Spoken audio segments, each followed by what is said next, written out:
So you want to show up to your first rugby trial and smash it. That's what we're going to be talking about in today's video, and I'm going to be giving you the pointers and all the information you need to have a successful first rugby trial. My name's Hassan, and I've started this channel to give you guys as much insight and advice to help you guys play at the highest level you can when it comes to your rugby.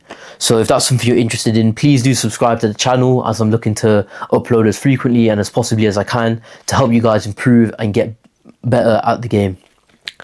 So on this piece of paper, I've got a bunch of pointers that I want to go through with you guys today to help you guys improve and really be successful for your first ever rugby trial. You know, you're probably in a situation where you've received this invitation either through, your school or through your rugby club, and you really want to impress and get selected for this team. Obviously, it's a great opportunity to play representative rugby, and I really want you guys to succeed. So let me go through these points that I have today, and hopefully you guys can smash it.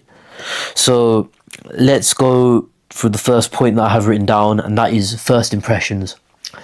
Now, obviously, for a rugby trial, you're going to be under the microscope. You're going to be analysed by some coaches and selectors who are going to be looking at who you are as players. And the first thing that stands out is who you are in terms of your body language and how you show up to the trial. If you turn up to the trial maybe 10 to 15 minutes late and you come unprepared and, you haven't got the right body language, you look scruffy and you don't look like you want to be there, it's not going to set the greatest example to those selectors who are, wanting to have the best players on their team and the players who actually want to be there. So I think it's really important to make sure that you guys set a good first impression. Make sure you show up on time. I know you're probably going to have like your parents taking you, or you may, for example, get stuck in traffic or whatnot. But really do put in the effort to just make sure you check what time the trial is, get there within lots of time to spare, and make sure you're not stressing before the trial's even started, because that's the worst possible way to start your first rugby trial. Make sure that you have your rugby bag prepared. Make sure you have all the stuff inside, your boots, your gum shield, your water, any food that you may want. Make sure you have the right clothing, and make sure you haven't forgotten anything, because that's the worst feeling. Forgetting your gum shield, for example, and you have to do contact, or even worse, you don't have your boots and you can't even participate. That's probably the worst feeling. So make sure you pack your bag the night before. Make sure you haven't forgot anything, and you'll be all set. And then generally just make sure you're dressed appropriately. Don't look scruffy, look smart and presentable, and make sure you have a smile on your face. Look confident, and make sure you're giving the idea to the selectors that you want to be there and you're really keen to get stuck in. Next is going to be nailing the fundamentals. When you rock up to this trial, the coaches are going to be analysing firstly and foremostly your basic skills, i.e. your passing, your communication and your tackling. You need to be really confident in these areas to really shine out for the right reasons.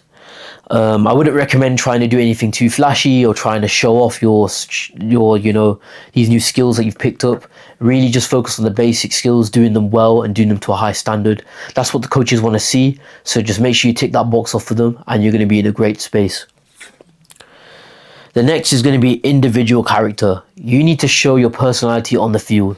And the best way to do this is by being loud and charismatic and presenting to these selectors that you can be a leader. Don't necessarily be cocky. I wouldn't recommend that. Stay humble by all means, but be confident in what you're saying.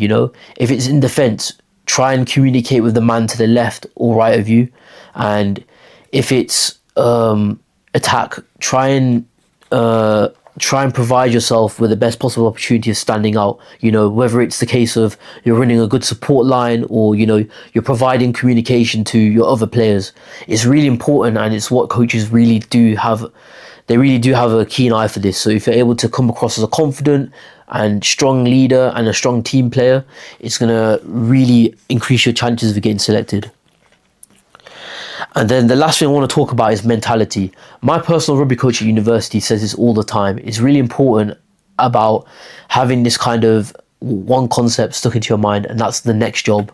What do we mean by the next job? It's always thinking about what's going to happen next in terms of the field of play. What are the opposition going to be doing next, and what do you need to do next to counter it? Whether it's, getting set for the next line out, whether it's, spreading out and getting your defensive line set, or if it's setting up the next kind of phase in attack. Whatever it is, you need to be on the ball, you need to be proactive in the way you play, because if you're able to do that, not only does it show the selectors that you have a good level of rugby knowledge and your IQ's there, but it also shows that you're proactive and, you know, you're able to read the game really well. And that's what they want from their players. They want players to be smart and look to make things happen.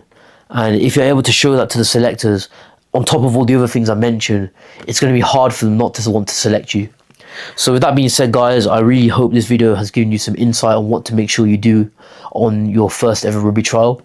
If you found this video useful, do give it a like. And if you think I missed anything out, or there's something you feel that someone else could benefit from knowing, leave it in the comment section below. And yeah, I hope you guys have a great rest of your day, and I want to thank you guys once again for watching. Have a great day, guys.